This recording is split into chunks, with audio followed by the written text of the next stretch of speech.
What's up, rock stars? It's the Insecure review. This is the review for Insecure Season 2, the finale, you guys. Hella perspective. I ain't seen y'all in the month of Sundays, it feel like. Y'all, for those of you guys who don't follow me on social media, on Instagram or Twitter. Yeah, Hurricane Irma, I guess she blew through Atlanta, and while we didn't get any damage, and really it was it was windy, and it did rain pretty heavily for about 3 hours, but no damage at all. Not in my neighborhood, not in my area. Definitely some downed trees, and because of those downed trees, my power was knocked out, and we didn't have power for pretty much 2 days, and I couldn't get online. I couldn't use my cell phone. I couldn't really do anything. So that is why the video is pushed back. We finally got fed up enough yesterday and decided to go get a damn generator. So we was up and running, and then the power did finally come back on yesterday evening. So, you know, it's all good. So glad that we got that generator, though, because we've been stuck. For those of you guys who have been watching me for some time, y'all know we got snowed in, iced in, no power. Bitch almost froze to death. It's just something about not having power, and my house is all electric. So we don't have any power. We can't cook. We can't take baths because we don't have hot water. No way to heat up the water. I mean, I guess you could take a cold bath, but really I'm not doing a cold bath, not doing a cold shower. Nigga just funky. So, you know, all of that was going down, and finally yesterday when everything came back up, I felt like the good Lord Jesus had to shine down his light on us. Yeah. It's pitiful how we can't, you know, we cannot live our lives without even, you know, these luxuries, obviously, you know, on a day-to-day basis. But anyway, that's enough of that. We were fine, and just the inconvenience of not having any power. But you know what, bitch, is clean now. I smell good now, y'all. And in all seriousness, I'm hoping that all of my rock stars out there who were affected by Hurricane Irma, whether it is down in the Caribbean, down in Florida, even here in Georgia, they had some damage in South Carolina. It's just been so much happening, and I am praying that you guys are all safe and with minimal to no damage. Okay, Rocky love y'all. But anyway, the review, let's get to it, shall we? Alright, so the show has been hitting us subtly all season that gentrification is real in them Los Angeles streets, and it is for sure happening. Every time I go to Los Angeles, I visit, there are more and more white people. You know, when I left in 2004, it was kind of being taken over by the Latinas, and the Latinos, it was like Mexicans everywhere. But now the white folks have figured out that, damn it, why do they need to live way, way out far when they work downtown or they work in the city? You know what? Just move in the area. So like over in the Dons, over in Angeles Vista area, especially over there, there are a lot of white folks. And as a matter of fact, my dad's next door neighbor is white. So, I mean, we had one white family on our block. You know, they were living there from when my parents moved there in 1960. Okay, so they've been there forever. That was our one white family. You know, they was really just kind of like black people but looked white. But yeah, just recently he had a white family move in next door to him, and he thought it was a terrorist sale. No, I shouldn't say it. I know I shouldn't even say that, but I was like, Dad, why they got to be terrorists just because he don't understand why they moved right next door. But then it turned out that they was nice, and he said, you know, it ain't been no problem. So you gotta love old people. Anyway, Issa is leaving her apartment that they swear is in Inglewood, but it's really in the jungle. Now, they broke the show up into 3 parts, and it made it so much easier for me to review. I was like, that's sort of like how I do my reviews. I be trying to put everything together. Oh, Issa, y'all been watching me.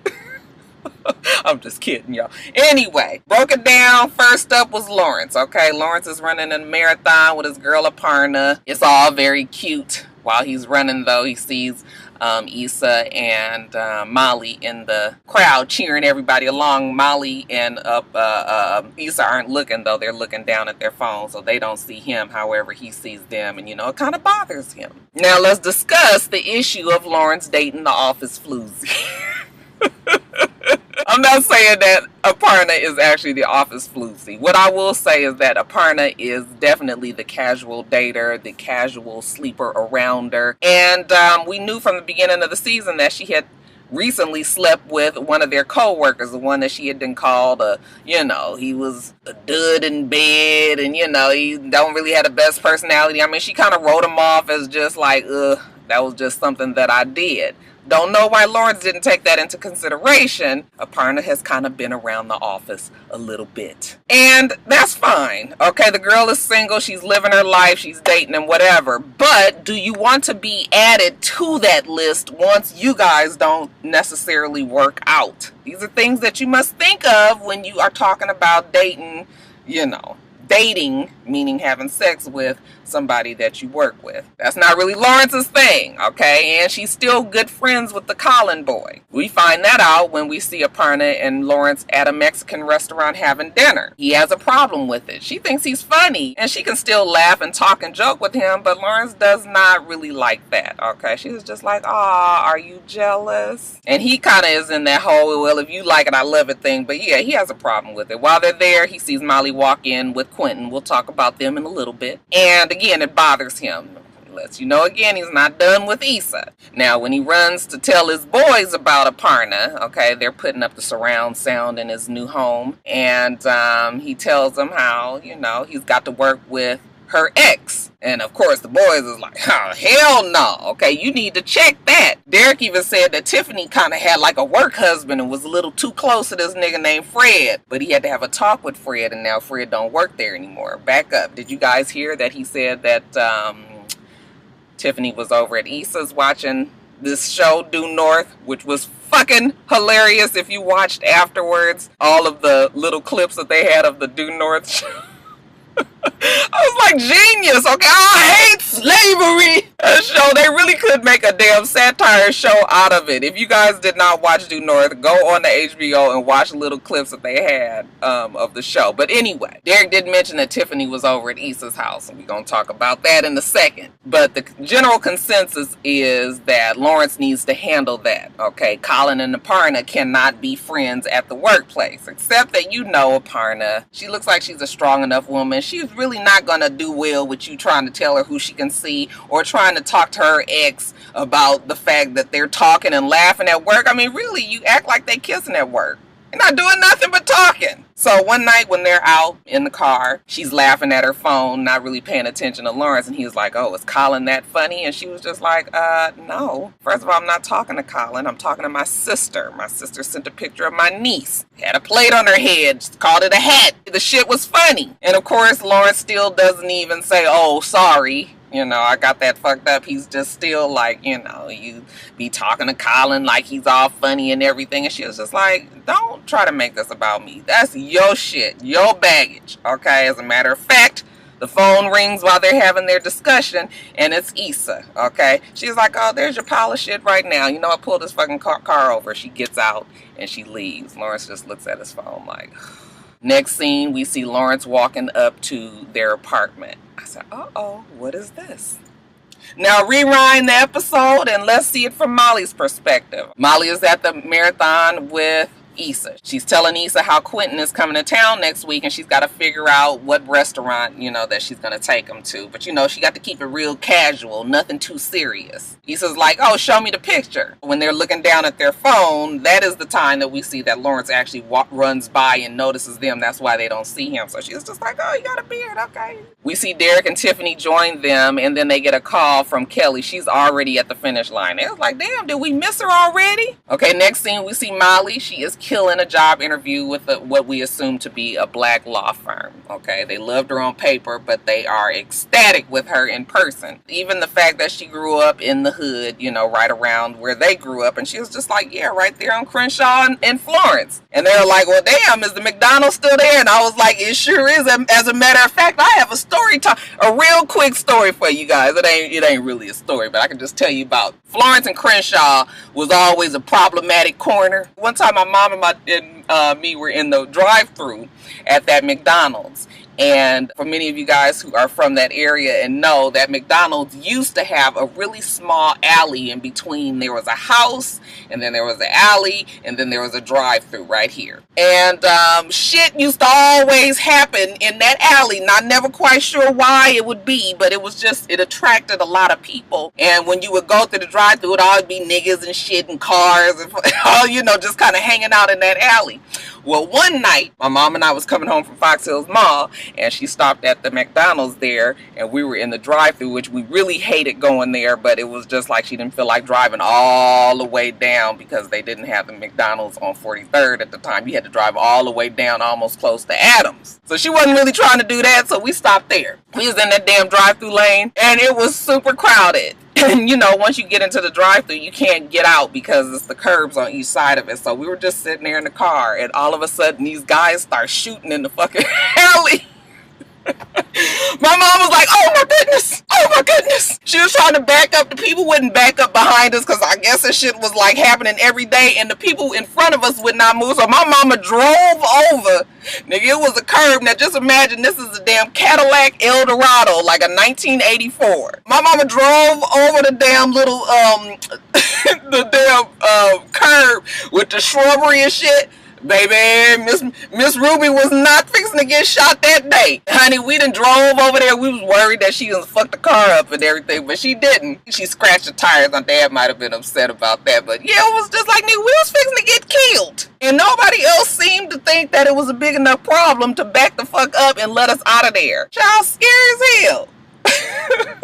That's my little story time. Let me get back to the damn video. Later on, we see her on her date with Quentin, okay? Was that Il Cholos? They have an easy, cool conversation. You ever notice that the guys that Molly goes out with, she always has real cool conversation as if they were like Issa, her good friend? That's how it was with the one from last season, and then that's how it was with old boy from earlier this season, and now here we have Quentin. That lets you know that Molly doesn't really like cool. She doesn't really like easy. She's kind of in that mode where we think that it has to be difficult, that it has to be hard. And I know because I used to have a little bit of this thinking as well. Like I used to like a little bit of dramatics and razzmatazz. You know, you just kind of felt like if it didn't have any sparks, then it was boring. It doesn't take until you get older. And it's not even really when you get older. It's when something kind of happens big enough for you to really open your eyes and realize that, you know what, I don't need this kind of drama in my life. And then as you get older, once you realize that and you get older, then like when you get to my age now, my whole thing is I just want peace. I don't want no dramatics. Listen, I want to get up. I want to go to work. I want to come home.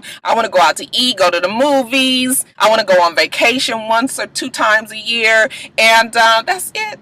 That's it. I don't want no extra dramatics. So Molly is in this place where she feels like easy is boring, and that can never be good for her. Baby, I got up on my psychology stand for y'all today. Okay, let me climb back down. So anyway, she goes to her counselor after that. She's back with the black lady. Okay, we're happy to see that. And she tells the counselor that Quentin is just not anybody that she could see herself with. She was just like, look, why don't you get out of the could and get with the should, okay? Drop a little Iyanla on that ass. Try it. Maybe you will enjoy it. Then while she's there, she gets a damn text from Dro talking about, I miss you. I was like...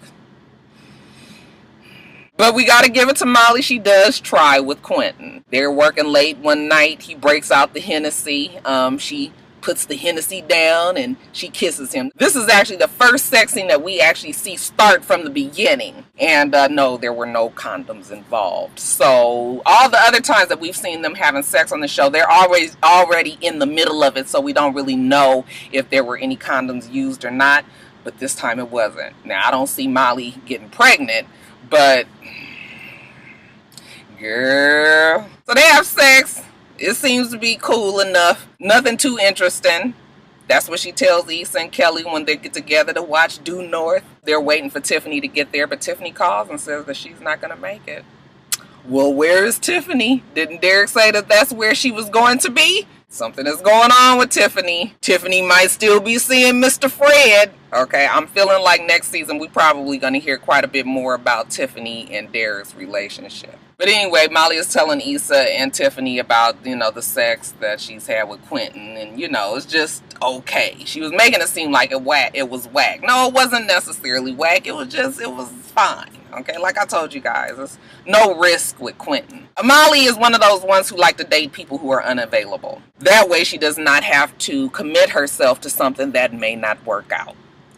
Professor psychology y'all again. Anyway, the black office or the white office, which one are you gonna go with? Okay, Kelly always gives the perspective. Okay, you stick with the black firm and child, they be all in your business trying to get you baptized. You go with the white firm and then you gotta go all out of your way to try to make sure that they are comfortable with you being there. So Molly has a decision to make. But maybe Molly's decision will be helped along when she meets with her own bosses and they was like, listen, we heard you've been interviewing around and listen, we don't want to lose you. You're too valuable to us. Molly's feeling good, pumped up. Finally, they are realizing her worth. They was like, we're going to give you this Rising Star Award. And that means a lot in this litigational world. You know, Molly is looking like, want no fucking award. I want some money. Next season, maybe Molly will be moving on to another law firm as well. We'll see. Next scene, we see her in the bed. Okay, we're assuming she was with Quentin because she's laughing, you know, and she gets a call from Issa. And we're assuming Issa is in some sort of distress. You know, Molly is just like, oh shit, what happened? So rewind the episode. Let's look at it from Issa's perspective. They are at the marathon. They all catch up with Kelly at the finish line, child. Kelly didn't get to make it past mile 9 because her period started. I was just like, this Kelly is something else. But, you know, Tiffany, she is just like, it's fine, though. I mean, look at you. You made it to mile 9, okay? A lot of us couldn't even do that. But, you know, we all doing our thing, okay? She talks about the fact that she's pregnant. I said, with whose baby? Tiffany. Anyway, you know, they about to be parents. Okay, Molly is interviewing, trying to find a new job. And Issa is... Oh, wait a minute, Issa. I know something. Hold on. Issa is... Issa was like, I'm moving. And they are just like, oh, you leaving the hood. Next scene, we see Issa at work. Okay, shit ain't going well for her there because she finally has to pay up. She admits it to her boss that she was ignoring the Latino children. And that because the rooms were so full with what we assumed the black children, that she was having the Latino children come to the center. And the boss was just like, are you fucking crazy? Like, this could be a lawsuit. Can't have segregated classes and, you know, no. I'm going to have to try to figure out what exactly is going to happen here, but this might cost you your field position. And then we find out that Frida gets the director of outreach position, which I figured it was going to either be Issa or Frida, but after that stunt, you know, then it went on to Frida. And Issa was happy for her. You know what, girl, let's go out for drinks. So looks like Frida and Issa are going to be okay. Now, later on, when we see Issa and Kelly and Molly together, again, Tiffany is not there. But that's okay because the other two are going to help her pack to move. And then Kelly was like, where the fuck you going to go, girl? You ain't got no money. Okay, I mean, that's you moving way out West Covina, Lancaster. Okay, nobody really trying to do that. And, you know, she was just like, I can afford to live somewhere. You know, maybe if she sells some stuff around the house, you know, get her a little extra money. And, you know, Kelly was just like, you want to sell all this shit. So then we see her at her little garage sale out in front of the apartment building. Her damn brother is who she's going to be moving in with, and her brother is a pain in the ass. One of them ones that invite you to something, but then they didn't really want you to come, so they rude to your ass. You be like, what the fuck you asked me to come here for if you gonna be... You know, Neighborhood Bae was like, damn, you moving, I'm gonna miss you. And, you know, I was using your Wi-Fi, but I really am gonna miss you. Okay, Neighborhood Bae's girlfriend is like, how much for this couch? Well, Issa can't let the couch go. All right, brings the couch back into the house, and later on that night, she calls Lawrence. We're assuming this is the time that Lawrence was having the argument with Aparna, and he doesn't answer, of course, but she leaves a message. Listen, the couch should be yours. I'm going to be moving. I'm not going to be in the apartment from such and such a time to such and such a time on Saturday. I won't be here. You can just come in here and get the couch. So when the day comes that she needs to do her last little walkthrough, you know, her brother He's super extra, okay? Telling her that her friends can't use his shower. Why the fuck would my friends be using your damn shower? You are mad extra right now. But anyway, he takes her to the apartment and she walks in and there is Mr. Lawrence. This is the meeting after the real emotional and damaging argument that you have. Then you finally come to your senses and then you can have a logical and pretty calm conversation. That's where we are now. Okay, he asked her what happened to the ceiling and she's just like, I just kind of lost control, meaning really her whole life this season. Anyway, you waited for me, and he says, yes, I did. They both are honest with each other. Okay, shit is fucked up. He apologizes to her for kind of being stuck in the place that he was in and not being the man that she needed him to be and he needed himself to be. She apologizes for not being a stronger woman and supporting him more during the time that he was down. And she's sorry that she didn't do more to be supportive. The fact that she slept with Daniel, you know, he was like, you don't even have to talk about that, but she was just like, the fact that I slept with Daniel was probably the worst thing I could have ever done to you. But, you know, she tells him that she only wants the best for him, that she loves him, and then he told her that he loved her. And I was just like, and all this time, I was just like, I don't want Issa and Lawrence to get back together, but I was just like, oh.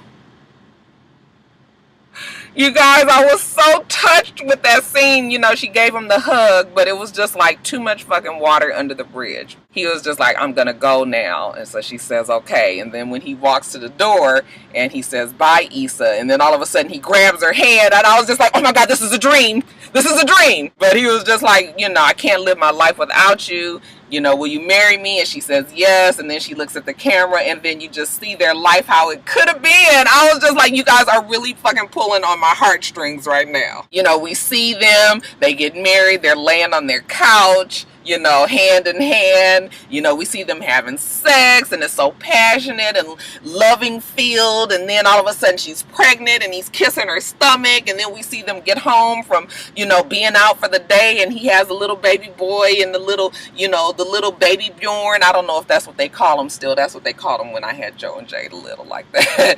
But just like, oh, everything that it could have been. And then of course the dream is over and then he's like, bye, Issa. And she was just like, bye. And I was just like, oh, so sad. Even though I don't want them to get back together, but I was just like, oh. So then we see Issa at Molly's house. Okay, the two best friends, the one that's been there for each other. Hell, they can't go to Morocco. Funds does not permit. However, Morocco can come to them. So Molly has this whole Moroccan tea and, you know, all of the pillows and the foods and everything. And, you know, Issa's just like, I'm so in love with you right now. They have a really good friendship. I love their relationship. Molly offers for her to stay there with her. And she was just like, nope, can't live with you, but thank you. But she spends the night and the next day when she leaves, we see her getting into her lift and she is going off, I'm assuming, to her brother's house. Okay, we also see Molly. She's getting ready, you know, putting on her lingerie. And I guess we was assuming that it was going to be with Quentin, but that would be too much like right. She gets all sexied up and walks to the door and opens it and it's that fucking Dro. And you guys, when he sucked his lip like this, like, ooh, I was like, ugh, I hate when men leer like that. That is not sexy to me. I was just like, oh my God, Molly, really? That's going to be Dro all next season. Ah! I cannot believe that girl is going there. But anyway, back to Issa. While she's in the car, she gets a friend request from Lawrence. Okay, new beginnings. She smiles. Maybe they can be Facebook friends. Maybe they can be even more than friends. Isn't that what you want, Issa? Or is that? Okay, because she gets out of the lift and the neighborhood looks familiar. She walks to the door and it's fucking Daniel's door. I said, Issa, out of all the people. When Daniel opens the door, she's like, I'm sleeping on the couch. And he was just like, I know. And I was just like, with Molly and Issa, child, it's 2 steps forward and 3 steps back. All right, you guys, let me get off of here. Did you notice that I'm in the old studio? I decided to give you guys a little new, you know, a little new ambiance and a little new background. I don't feel like pulling my car out of the garage, so this car was already outside. So anyway, you guys, let me get off of here. Make sure that you rate, comment, and subscribe to the channel. I'm itsrox. Channel is for itsrox. God, this video is long. I'm gonna edit it down, you guys. Anyway, everything else I do be in the bottom bar. All right. So I hope that you have a wonderful, wonderful rest of your day. I plan on doing the same. Till next time, rock stars. Bye.